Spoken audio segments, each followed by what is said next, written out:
Hello, welcome back to another video with me. In today's video, we are going to practice some speaking samples band 8 plus for Cambridge 20. To download the PDF, check my Telegram channel. So let's go.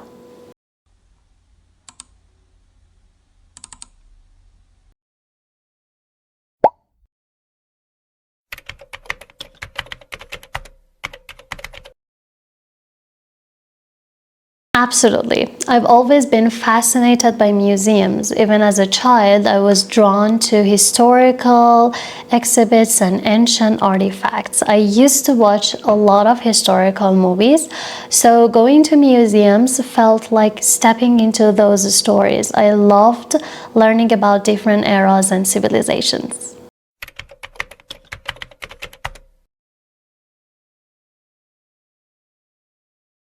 Yes, actually Tehran is full of interesting museums, from Dr. Hisabi Museum to the various royal palaces that have been turned into cultural sites. There is a wide variety. Since it is a city with such a rich history, there is always something new to discover.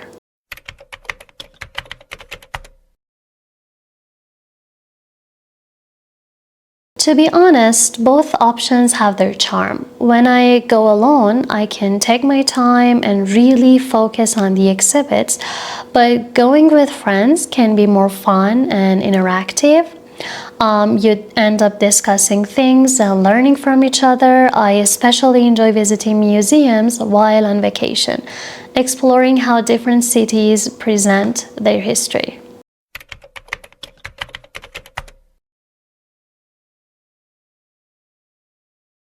Yes, definitely. Visiting a museum in a new place gives you a deeper understanding of its culture and people.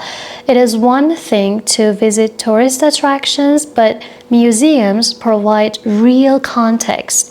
They show how a city or nation evolved, what its values were, and how its people lived.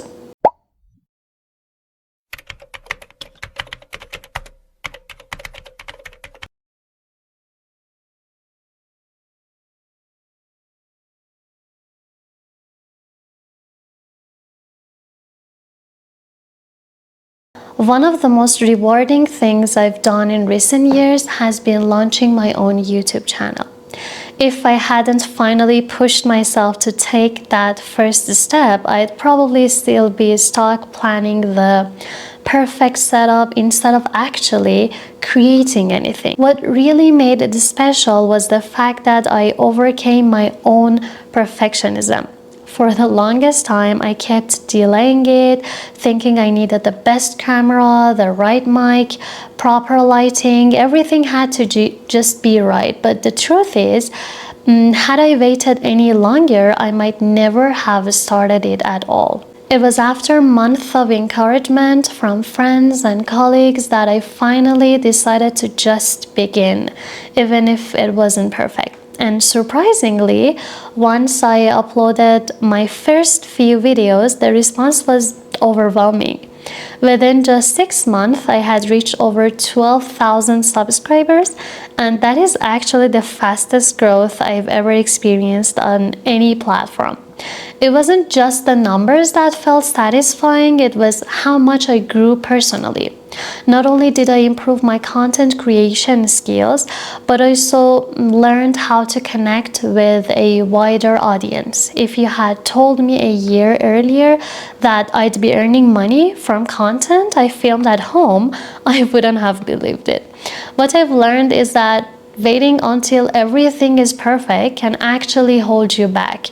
And in this case, it was taking imperfect action that made all the difference. Without a doubt, it is one of the most fulfilling and confidence-boosting projects I've ever worked on.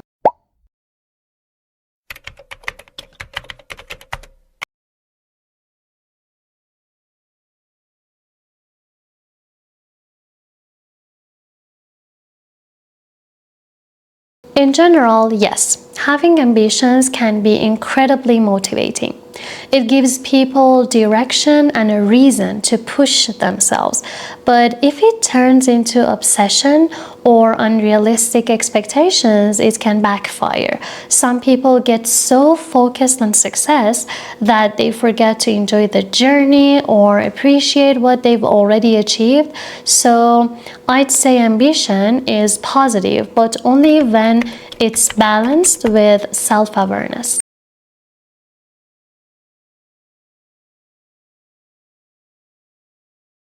For me, the key elements would be purpose, meaningful relationships, and peace of mind. Having a reason to wake up in the morning, whether that's a job you love or a cause you believe in, makes a huge difference. At the same time, having supportive people around you and taking care of your mental health are just as important. A high income or luxury lifestyle cannot replace those deeper needs.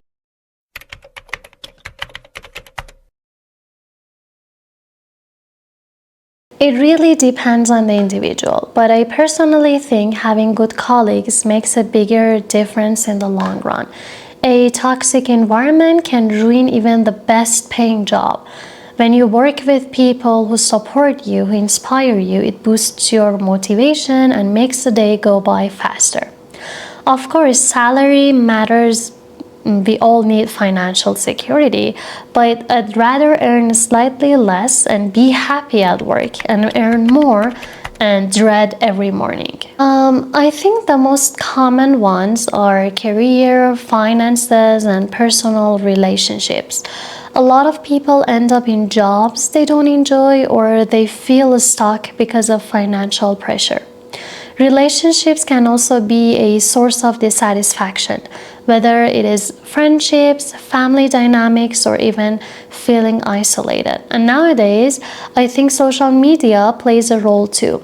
People constantly compare their lives to others, which makes them feel like they're not doing enough.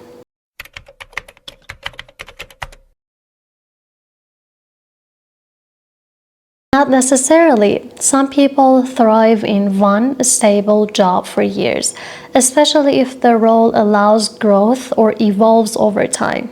But for others, especially those in creative or fast-paced industries, change can be essential to avoid burnout or boredom. If someone feels stuck, changing jobs can definitely bring new energy and opportunities.